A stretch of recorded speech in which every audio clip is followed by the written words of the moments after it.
Where we go with our very first paper this morning, it's The Punch, and we're starting off in West Africa, Nigeria to be precise. The Punch newspaper has it on the front page there. Federal government, domestic airlines, legal battle kicks off on Thursday. That's 2 days from now. Find all the details inside of The Punch newspaper on page 2. It's all about the national carrier. Don't forget, Nigeria's tried in few years or the past years to actually own or have her own national carrier. It was rumored that it was going to start some years back. It never saw the light of day. 10 lawyers to lead local airlines legal team. SANS professors drafted. Aviation Ministry director leads government lawyers plans to vacate injunction. Well, there's a lot to sort out.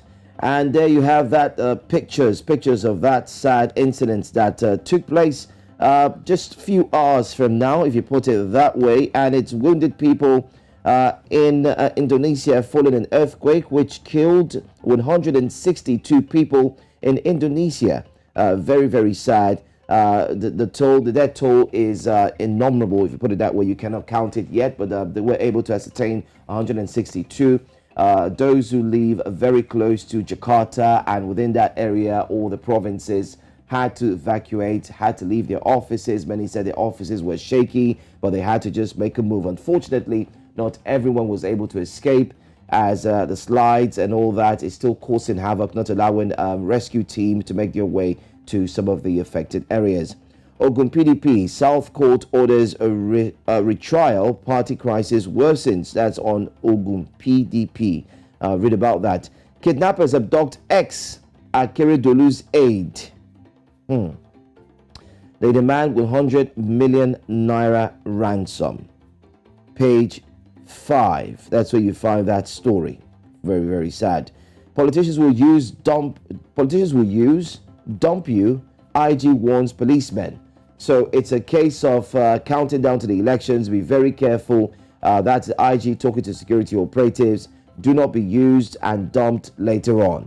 Impeachment. New Ekiti Speaker successor defer. Hoodlums invade Atiku rally. Supporters injured.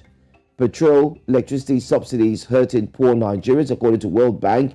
And we're already having subsidies still being talked about. Besides that, we have scarcity of fuel in Nigeria as we speak. Even in Lagos, the economic capital, it's indeed very, very worrisome. That's all I'll take on the front page of The Punch. All right, now let's still stay in Nigeria. Looking at this Nigerian newspaper on the front page, National Assembly uncovers 206 billion naira smuggled into Humanitarian Ministry's budget. It is the season of smuggling and padding, and we are going to see more uncoverings of some sorts. Sadiya Farouk, speechless during defense, blames finance counterparts. Senate summons Zainab Ahmed.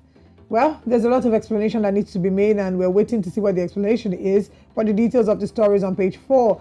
Parliamentary workers jittery over influx of political thugs in National Assembly. Now moving over from Nigeria to South Africa, of course, the Nigerian front page covers this story in South Africa that everyone in the continent is talking about. Ex-South African President Zuma heads back to jail. Now we know that last year he was sentenced to prison for 15 months after ignoring a court's order to testify at the government inquiry, but now he has been sent back into jail. The top of the paper has money supply hits 50.5 trillion record mark in October 2022. That's according to the Central Bank of Nigeria. Remember that the Central Bank, of course, announced the redesigning of the Naira notes as a means to get all the monies that were outside back into the commercial vaults of these banks. And it seems that they're making a headway in this regard. Now, Kwankwaso wants PDP. He says, undermine G5 governors at your peril. Or do we say undermine integrity party governors at your peril? Wike promises logistics support for NNPP presidential campaign in Rivers. I guess it's balanced now. Some weeks ago, he promised logistics support to the LP presidential candidate, and now he's promising to the NNPP presidential candidate. Umahi to commission project today.